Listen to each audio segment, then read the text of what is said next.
भिंड का एक सरकारी अस्पताल होता है। उसी सरकारी अस्पताल में अब शाम का टाइम होता है।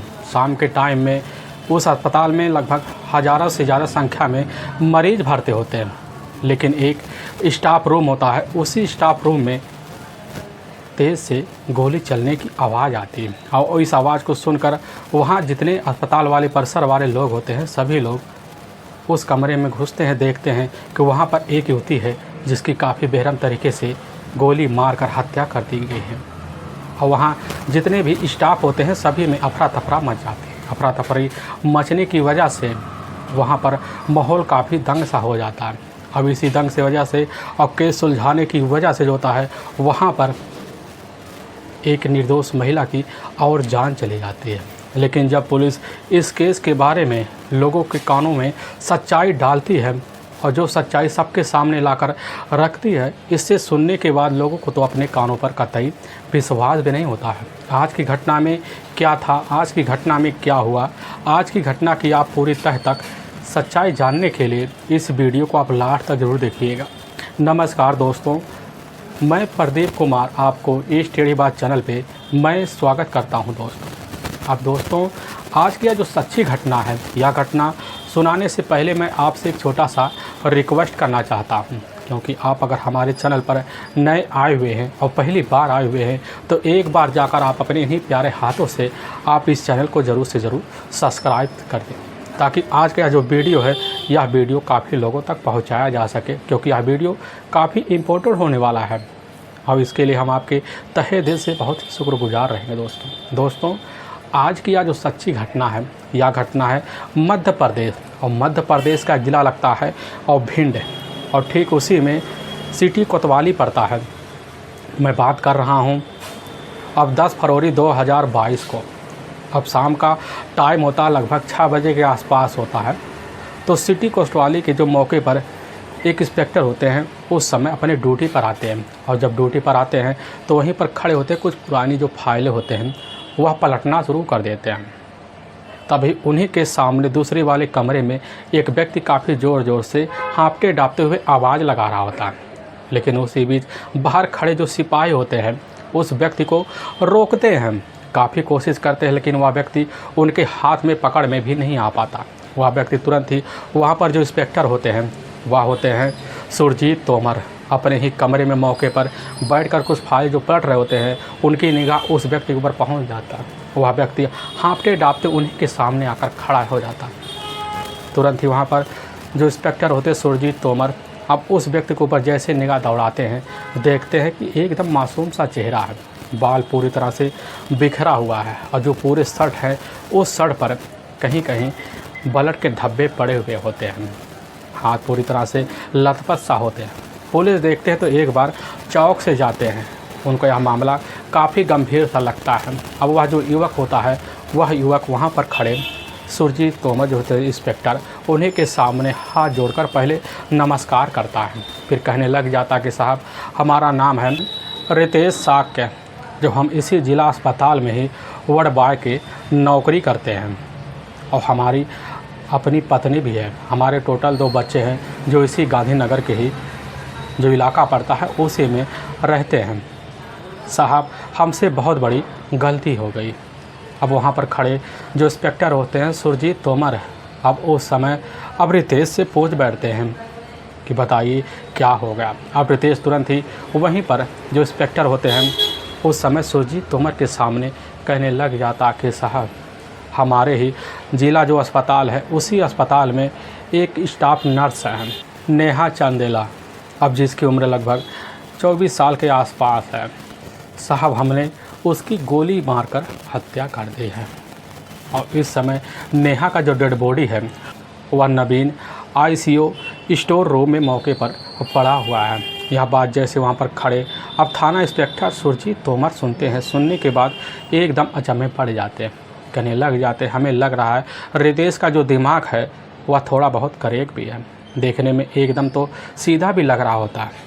लेकिन वहाँ पर जो थाना इंस्पेक्टर होते हैं एकदम सनस रह जाते हैं, काफ़ी ध्यान से लगते हैं, उनके मन में कुछ शंकाएं होती हैं और कुछ विश्वास भी हो जाते हैं, और इसी विश्वास को और जो होता है यकीन में बदलने के लिए तुरंत जो होता है अब जो सिटी अस्पताल होता है वहीं पर एक पुलिस चौकी भी होती है। अब उसी समय वहाँ पर संपर्क करते हैं, तभी उन्हीं के द्वारा पता चल जाता है कि सही में जो सिटी अस्पताल है इसी में एक घटना हो गया है। जब उनको पूरा जानकारी मिल जाता है तुरंत ही अब वहाँ पर सुरजीत तोमर इस चीज़ की जानकारी उसी क्षेत्र में मौके पर गश्त कर रहे होते हैं। वहाँ के थाना प्रभारी होते हैं सुरजीत यादव, उन्हीं को यह तुरंत ही तोमर साहब खबर दे देते हैं। और वहाँ पर जैसे ही अब सुरजीत यादव खबर पाते हैं, थाना प्रभारी इस चीज़ की जानकारी के द्वारा जो होता है तुरंत ही उनको एक आर्डर दे देते हैं। उसी आर्डर के तहत इधर सुरजीत तोमर अब रितेश जो होता है साक्या को उसी समय अपने कस्टडी में लेते हैं। अब कस्टडी में लेने के बाद इस चीज़ की जो सूचना होता है वहाँ पर सुरजीत तोमर तुरंत ही अपने से बड़े अधिकारी को भी देते हैं और साथ में ज़िले में जितने मौके पर 5 थाने होते हैं सबको भी सूचना भिजवा देते हैं। लेकिन थाने की जो टीम होती है, काफ़ी थाने की टीमें मिलकर उसी समय उस सिटी अस्पताल में पहुंच जाती है। लेकिन जब अब जो होता है नवीन ICU जो स्टोर रूम में होता है उसी में पुलिस दाखिल होती है कि देखती है कि सही में वहाँ पर नेहा का डेड बॉडी पड़ा हुआ है, जिसके दाहिने कनपट्टी के ऊपर काफ़ी सारी गोलियां दागी गई होती हैं और सूट सलवार होता है, उसी के ऊपर दुपट्टा होता है जो पूरी तरह से खून से लथपथ होता है। पुलिस जब देखती है उस घटनास्थल को पूरा मंजर भी समझ जाती है। वहाँ पर खड़े जितने भी व्यक्ति होते हैं अब उनसे पुलिस पूछताछ शुरू कर देती है। लेकिन जब पूछताछ शुरू कर देती है उन्हीं के द्वारा पता चल जाता है कि नेहा जो होती है ठीक आज शाम को काम करके छुट्टी लेकर ठीक 1 हफ्ता के लिए अपने ही घर मंडला जाने वाली थी अपने माता पिता के पास। लेकिन हाँ, उसका इसी महीने 14 फरवरी 2022 के दिन जन्मदिन था, जो अपने पूरे परिवार के साथ एक फंक्शन में शामिल होकर वह अपना खुद जन्मदिन मनाती है। लेकिन आज शाम को पूरी तैयारी कर ली थी छुट्टी होने के लिए, लेकिन तभी उसके साथ यह हंस हो गया। अब पुलिस जैसे यह सुनती है, सुनने के बाद एकदम शक सा हो जाता है। और पुलिस उस समय घटना स्थल का पूरी तरह से जब तहकीकात करती है तो पता लगता है कि जितने भी स्टाफ नर्स होते हैं, जितने भी स्टाफ वाले होते हैं, मौके पर पूरे अस्पताल में एक धरना सा दे देते हैं। पुलिस को काफ़ी मशक्क़त झेलनी पड़ जाती है। लेकिन उसी धरने के वक्त जो होता है अस्पताल परिसर में ताला लग जाता है और ताला लगने की वजह से लगभग हज़ारों से ज़्यादा की संख्या में वहाँ मरीज होते हैं। उस समय अपने मरीज़ की देखभाल करने के लिए बिना छुट्टी के जो होता है अपने ही नज़दीकी सरकारी जो अस्पताल होता है ग्वालियर ज़िले के लिए ले जाना शुरू कर देते हैं। लेकिन उसी बीच उसी अस्पताल के एक पेशेंट होते हैं जो नयापुरा गांव के ही फिरोज़ खान की अपनी पत्नी होती है नाजिया, जो मौके पर रास्ते में ही वह एक जो होता है ना इलाज मिल पाने की वजह से ही वह दम तोड़ बैठती है, जिसकी वजह से पूरे पेशेंट का जो माहौल होता है बिगड़ सा जाता है। बिगड़ने की वजह से इस चीज़ की खबर जो होता है अब बड़े से अधिकारी को लग जाती है। बड़े अधिकारी जो होते हैं खबर पाते हैं, उस समय जो होता है मैनेजर को खबर देते, तो मैनेजर के द्वारा जो होता है वहाँ स्टाफ को काफ़ी समझाया बुझाया जाता है। लेकिन पुलिस जो होती इधर अब नेहा के बॉडी को अच्छे से पंचनामा करने के पोस्टमार्टम हाउस भिजवा देते हैं। भिजवाने के बाद वहाँ के जो थाना प्रभारी होते हैं अब सुरजीत यादव तुरंत ही इस केस को सोल्व करने के लिए अपने से बड़े अधिकारियों के साथ बैठकर मीटिंग करते हैं। वहाँ पर उस माहौल को काफ़ी शांत करा देते हैं। उन लोगों को जाकर सद्भावना भी दिया जाता है। दूसरे दिन पुलिस जो होती टीम इधर अपने जब थाने आती है, आने के बाद जो होता है पुलिस की टीम अब इधर रितेश साक्या से जब पूछताछ करती है, पूछताछ के द्वारा पुलिस के सामने जो सच्चाई इधर रितेश के द्वारा निकल के आता है, इससे सुनने के बाद पुलिस तो एकदम दंग सा रह जाती है कि आखिर एक आशिक सनका हुआ इस तरह कदम कैसे उठा सकता है। असल में मध्य प्रदेश का एक जाना माना शहर पड़ता है मंडला, और उसी मंडला के ही रहने वाली होती है अब नेहा चंदेला। नेहा चंदेला के अपने माता पिता भी होते हैं, टोटल 2 भाई भी होते हैं और एक अपनी छोटी बहन भी होती है। लेकिन नेहा चंदेला जो होती है ठीक घटना से मात्र 5 साल पहले जब अपनी पढ़ाई पूरी कर लेती है तो उसी बीच अपनी नौकरी की तलाशी में लग जाती है। लेकिन जब नौकरी की तलाशी में लगती है तो उसके हिसाब से इधर नेहा को काम नहीं मिलता है। लेकिन उसके कुछ अपने खास रिश्तेदार होते हैं जो भिंड के ही उसी सरकारी अस्पताल में मौके पर जॉब किया करते थे, और उन्हीं की सहायता से इधर नेहा का भी जो होता जॉब जाकर उसी में एक बतौर नर्स के तौर पे लग जाता है। साल 2018 में इधर नेहा जो होती है जब उस अस्पताल में नर्स के तौर पर ड्यूटी करना शुरू कर देती है तो अपनी ड्यूटी जो थी काफ़ी लगन से करती है। अब जिसकी वजह से नेहा के पास ठीक ठाक पैसे आ जाते हैं और इस वजह से नेहा का घर परिवार जो होता है बेहतर तरीके ढंग से चलना शुरू हो जाता है। तभी नेहा जो होता है उसी वक्त ड्यूटी के वक्त जैसे ही दोपहर का लंच का वक्त होता है तो वह अपने ही लंच को पूरा करने के लिए बाहर जाती है। तो बाहर एक चाय की टपली होती है, उसी टपली पर खड़ी हो जाती है और चाय पीना शुरू कर देती है। तभी उसी के सामने एक व्यक्ति खड़ा होता है, लेकिन जैसे नेहा उस व्यक्ति को देखती है तो देखने के बाद उसके मन में एक लालसा सी जाग उठती है। पता चलता है वह व्यक्ति कोई और नहीं होता, वह व्यक्ति होता है रितेश साक्या। अब जिसकी उम्र होती है लगभग 31 साल के आसपास होता है, जो गांधीनगर के ही इलाके में रहता है। अब उसकी अपनी पत्नी होती है, प्रीति भी होती है, टोटल 2 बच्चे भी होते हैं।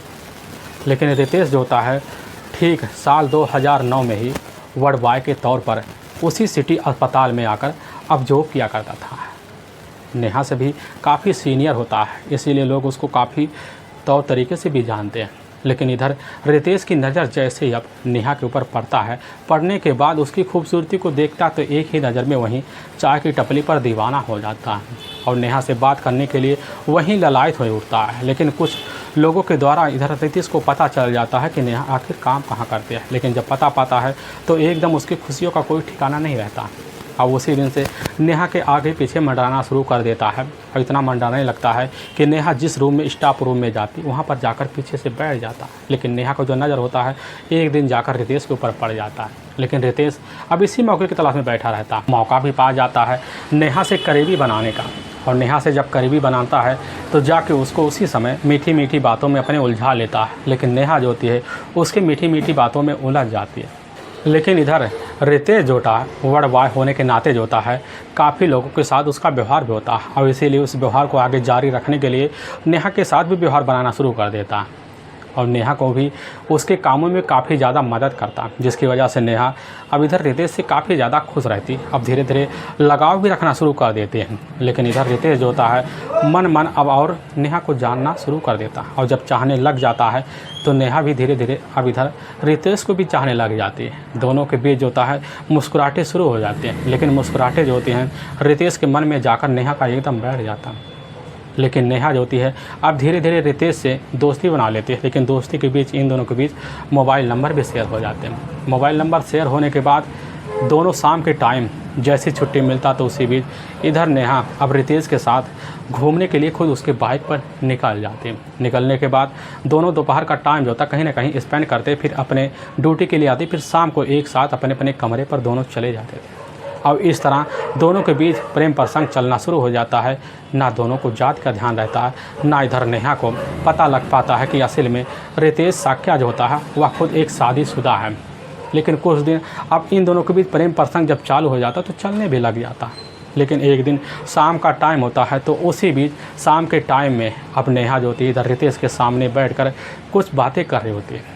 तभी रितेश का फ़ोन बज उठता है। तुरंत ही अपनी पत्नी की आवाज़ में उसको डांटना शुरू कर देता है। नेहा तुरंत ही पकड़ लेती है कि यह तो अपनी पत्नी से बात कर रहा है और उसी समय यह बात सुनकर जो होता है इधर रितेश काफ़ी अचंभे में पड़ जाता है और वहीं पर नेहा तुरंत ही डांट डपाट लगाना शुरू कर देती है। तो इधर जो होता है रितेश अपने दिल को काफ़ी तसल्ली देता और साथ में नेहा को भी तसल्ली दे देता है, समझाता बुझाता है। लेकिन नेहा जो होती है अपने प्यार को इस तरह प्यार पे परवान चढ़ाना शुरू कर देती है कि उसी दिन जो होता है इधर रितेश जो होता है नाता तोड़ने की वजह और जोड़ बैठती है। अब इधर रितेश भी मौका पा जाता है। मौका पाने के बाद हर दिन इनका मिलना जुलना जारी हो जाता है। लेकिन ऐसे जारी होते होते लगभग इनकी ज़िंदगी का अब 4 साल बीत जाता है। जब 4 साल बीत जाता है तो इसके जो चर्चे होते हैं इधर जाकर नेहा के घर परिवार वालों को भी लग जाता है और साथ में रितेश के घर परिवार वालों को भी लग जाता। लेकिन रितेश की जो अपनी पत्नी होती है प्रीति को जब लगता है तो उस समय तो एकदम सन्न-सा रह जाती है। लेकिन दोपहर के टाइम में प्रीति के सामने अब जैसे रितेश बैठता है तो प्रीति तुरंत ही एकदम टनटनाती हुई अवस्था में अब रितेश से कह बैठती है कि हमें पता है कि तुम्हारा किसके साथ चक्कर चल रहा है। वह कोई और नहीं है, वह है नेहा जो तुम्हारे ही स्टाफ में नर्स की काम करती है। हमें बता दो तुम्हारे साथ कितने दिन से अफेयर चल रहा है। यह बात जैसे इधर रितेश अपनी पत्नी प्रीति के द्वारा जब सुन लेता है तो एक दिन अपनी पत्नी के सामने वह धड़ाधड़ जवाब देना शुरू कर देता है। कहने लग जाता है कि नेहा तो अब हमारी अर्धांगिनी बनने वाली है और हम उसको इसी घर में ला के रखेंगे। और यह बात जैसे प्रीति सुनती है, सुनने के बाद उसको ऐसे लगता है कि हमारे पैर को नीचे से आज से तो ज़मीन खिसक सा गई है। और इसी बात को लेकर अब इधर नेहा और साथ में रितेश के बीच आए दिन झगड़े तकरार शुरू हो जाते हैं। और झगड़े तकरार का सिलसिला इस तरह चलने लगता है कि नेहा की वजह से जो होता है इधर प्रीति काफ़ी सहम से जाती है, अपने परिवार में कलह होना शुरू हो जाता है इसके, जिसकी वजह से इधर प्रीति काफ़ी ज़्यादा जब परेशान होती है तो एक दिन अपने मायके चले जाते हैं। लेकिन कुछ दिन तो बीतता है, दोबारा वह जो होता है अपने मायके से अपने ससुराल चले जाती है। लेकिन ससुराल में रहकर जो होता है इधर रितेश से साथ में नहीं बनता। लेकिन झगड़े तकरार तो हर दिन शुरू हो जाते हैं। शुरू होते होते कुछ महीने तो और बीत जाते हैं। जब बीत जाते हैं तो इधर जो होता है दूसरी तरफ नेहा के जो अपने माता पिता होते हैं, जब उनको पता चल जाता है कि असल में हमारी जो बेटी है वह प्रीति का अफेयर जो होता है रितेश नाम के एक शादीशुदा आदमी से चल रहा है, उस समय तो सन्न हो जाते हैं। सोचते हैं इससे बढ़िया अपनी बेटी का इज्जत उलझे, सबसे बढ़िया क्यों ना अपनी बेटी का शादी करवा दिया जाए। और उस समय नेहा के जो पिता होते हैं लड़के की तलाशी करते हैं। तभी पता चलता है वह उसी इलाके का रहने वाला है जो मौके पर सरकारी नौकरी भी करता है, और वह होता है गौरव पटेल। गौरव पटेल के बारे में जैसी जानकारी पाते हैं तुरंत इधर जो होता है अब नेहा के जो पिता होते हैं शादी की बात करते हैं। बात करने के बाद इसकी जानकारी नेहा को लगता है, और जब नेहा को लगता है तो नेहा अपने पिता के सामने जाकर बेधड़क कहना शुरू कर देते हैं। लेकिन नेहा के जो पिता होते हैं और इस तरह नेहा पर दबाव मार देते हैं, जिसकी वजह से नेहा डर सा जाती है और अपने पिता की बातों को मानने पर मजबूर सी हो जाती है। और दबाव में आकर इधर नेहा जो होती है अब जाकर गौरव पटेल के साथ शादी करने के लिए हामी भर लेती है, जिसकी वजह से नेहा के जो पिता होते हैं ठीक 6 दिसंबर अब 2021 को ही नेहा का जो होता है अच्छे तरीके से रीति रिवाज से जो होता है इधर मंगनी भी करा देते हैं। लेकिन मंगनी की खबर इधर जाकर जैसे रितेश साक्या को लगता है तो एकदम सन्ना सा रह जाता, और रहने की वजह से ना कुछ सोच पाता है ना कुछ समझ पाता है। लेकिन इधर जब नेहा से बात करता है तो नेहा उस समय कह बैठती है क्या करें, हम मजबूर थे, हम तुमसे शादी नहीं कर सकते क्योंकि हमें पता है कि तुम्हारी तो पत्नी भी है, तुम्हारे बच्चे भी हैं, अपनी ज़िंदगी में खुश रहो और हमारा रास्ता आज से छोड़ दो। यही बात करके इधर नेहा फ़ोन काट से देती है। लेकिन जब काट देती है इधर जो होता है अब रितेश एकदम साधम सा जाता है, ना वह भी सोच पाता है ना कुछ समझ पाता कि हमारी दुनिया में आज कैसी उलझन सा हो गई। लेकिन उसी दिन से हाँ इधर रितेश से मिलना जुलना भी बंद कर देती है, और जब भी रितेश फ़ोन करता तो थोड़ी देर बात करने के बाद फ़ोन को जो होता नेहा काट से देती है। अब इसी की वजह से रितेश जो होता है काफ़ी ज़्यादा परेशान हो जाता है। इतना परेशान हो जाता है कि अपना लगभग 2 महीने का जो वक्त होता है अपनी पत्नी से दूर रहकर अपने ही घर में गुजारना शुरू कर देता है। लेकिन जब उसको लगने लगता है कि हमारी प्रेमिका ने हमारी ज़िंदगी के साथ खिलवाड़ किया है तो उस समय उसके मन में काफ़ी विरोधियों वाला शक जामिन हो जाता है, जिसकी वजह से वह काफ़ी खतरनाक फैसला लेता है। और इसी फैसले की वजह से एक ऐसा षड्यंत्र बनाता है। उसी षड्यंत्र में जो होता है नेहा के पास अब ठीक 10 फरवरी 2022 को ही सुबह फ़ोन कर देता, कहने लग जाता कि नेहा हमें पता है कि तुम्हारा जन्मदिन 14 फरवरी 2022 को ही है, और हमें पता है कि तुम अपने पैतृक गांव अब मंडला जाने वाली हो, तुम भी जाओ, हमें कोई दिक्कत नहीं है, हम तुमसे आखिरी बार मिलना चाहते हैं। काफ़ी गिड़गिड़ाती आवाज़ में जो होता है नेहा से बात करता है। नेहा कहने लग जाती है कि अब हम तुमसे मिलना नहीं चाहते। लेकिन नेहा सुबह के टाइम में अपनी ड्यूटी पर आ जाती है। लेकिन इधर जो होता है रितेश साक्या भी अपनी ड्यूटी पर आ जाता है। पूरा दिन बीत जाता है। लेकिन जैसे 6 बजे के आसपास टाइम होता है अब नेहा जो होती सोचती है क्यों ना चला जाए, सर से परमिशन लिया जाए ठीक 1 हफ्ते के लिए। परमिशन लेने के लिए तैयारी करते हैं तो उसी बीच नेहा का जो फ़ोन होता है लगभग 5:30 बजे के आसपास बज उठता है। नेहा देखती वह घंटी किसी और का नहीं होता, वह तो रितेश साक्या का होता है। नेहा सोचती है नहीं उठाएंगे, लेकिन बार बार जब फ़ोन बजता है तो नेहा एकदम मजबूर सी हो जाती है, और जब उठाती है तो काफ़ी जो होता ब्यूटीफुल आवाज़ में नेहा बोल बैठती बताइए क्या बात है। और तुरंत जो होता एक कड़क आवाज़ में उधर रितेश भी बोल बैठता है कि नेहा हमारी फ़ोन क्यों रिसीव नहीं कर रही, हमने तुमसे कल बात ही किया था कि हम तुमसे मिलना चाहते हैं, बस आखिरी बार मिलना चाहते हैं, और उसके बाद ज़िंदगी में तुम्हारे रास्ते में कभी नहीं आएंगे, और तुम जाकर अपनी शादी जो होता है अब गौरव पटेल के साथ कर लेना, हमसे तुमसे कोई आज के बाद लेना देना नहीं है। यह बात सुनते ही अब जैसे ही एकदम मन में नेहा के काफ़ी जो होता है खुशियों का लहर दौड़ पड़ता है। वह सोच लेती है चलो आज के बाद हमारा जो रास्ता होता है वह तो पूरी तरह से अब रितेश छोड़ देगा। रेहा फैसला लेती है। लेने के बाद जो होता है कुछ ही मिनट बीतते हैं। बीतने के बाद उसी समय जो स्टाफ रूम होता है उसी स्टाफ रूम में इधर नेहा घुसती है तो देखती पहले से खड़ा हुआ उसी स्टाफ रूम में अब रितेश साक्या होता है। अब नेहा रितेश साक्या को देख तो कहने लग जाती है कि सिर्फ हम तुमसे 10 मिनट बात करेंगे, इसके बाद हमारे पास टाइम नहीं है। यह बात सुनता है रितेश कहने लग जाता है कि 10 मिनट हमारी ज़िंदगी में बहुत ही मोल है, अब इसीलिए तुम बैठ जाओ। लेकिन जैसे नेहा सामने एक टेबल होता है उसी कुर्सी पर बैठती है तो इधर जो होता रितेश अपनी ही जेब से एक पिस्तौल निकालता है। उसी पिस्तौल को निकाल कर उसी मेज़ को दाएं तरफ रख देता है और नेहा जैसे देखती है तो एकदम फंस से जाती है। वह एकदम सोचने पर विवश हो जाती है कि हमने बहुत ही बड़ी गलती की, जो 10 मिनट का समय जो होता है हमने रितेश से मिलने के लिए अपने आप को समर्पित किया। लेकिन नेहा मजबूरी की वजह से वहाँ बैठ जाती है। लेकिन वहाँ पर रितेश बैठकर तुरंत ही नेहा के सामने कहने लग जाता है कि तुम जो होता है सिर्फ हमें से शादी करोगे और तुम गौरव पटेल से शादी अब नहीं करोगे और हमारी ज़िंदगी में आई हो तो हमारी अर्धांगिनी बनकर हमारे घर चलो। यह बात सुनती है तुरंत ही नेहा एकदम चौंक से जाती, कहने लग जाती कि हम तुम्हारे साथ शादी कतई नहीं कर सकते, क्योंकि हमें भी पता है और तुम्हें भी पता है कि तुम तो एक शादीशुदा भी हो, तुम्हारे 2 बच्चे भी हैं, तुम्हारी पत्नी भी हमसे खूबसूरत है। लेकिन यह बात जैसे इधर सुनता है, सुनने के बाद ना कुछ सोचता है ना कुछ समझता है, तुरंत ही कहने लग जाता है कि बताओ तो हमसे शादी करोगी या नहीं करोगी। नेहा जो होती है उस समय बार बार एक ही जवाब देना शुरू कर देती है कि हम तुमसे शादी कतई नहीं कर सकते। इधर रितेश साक्या तुरंत ही वही पिस्तौल उठाने के बाद नेहा के दाहिने कटपट्टी के ऊपर लगाता और एक के बाद एक गोली चलाना शुरू कर देता। और इस आवाज़ को सुनकर जितने भी स्टाफ होते हैं सभी लोग उस कमरे में दाखिल होते, देखते कि नेहा जो होती है कुर्सी पर एक मृत अवस्था में मौके पर खून से लथपथ पड़ी हुई है। उनको समझने में भी टाइम नहीं लगता कि जो सामने खड़ा हुआ रितेश साक्या है, इसके अलावा कोई और हत्यारा नहीं हो सकता। लेकिन रितेश साक्या जो होता है उन स्टाफों को भी धमकाना शुरू कर देता है और धमकाते हुए तुरंत ही वहाँ से फरार हो जाता है और वहीं सिटी जो कोतवाली होता है उसी में जाकर पहुँच जाता है।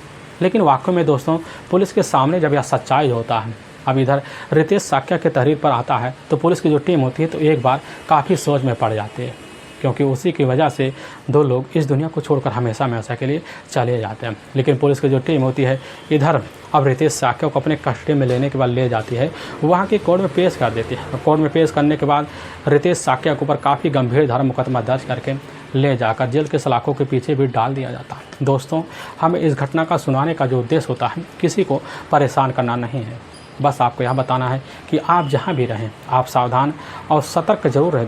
दोस्तों फिर मिलेंगे एक नेक्स्ट वीडियो लेकर, तब तक के लिए जय हिंद और जय भारत।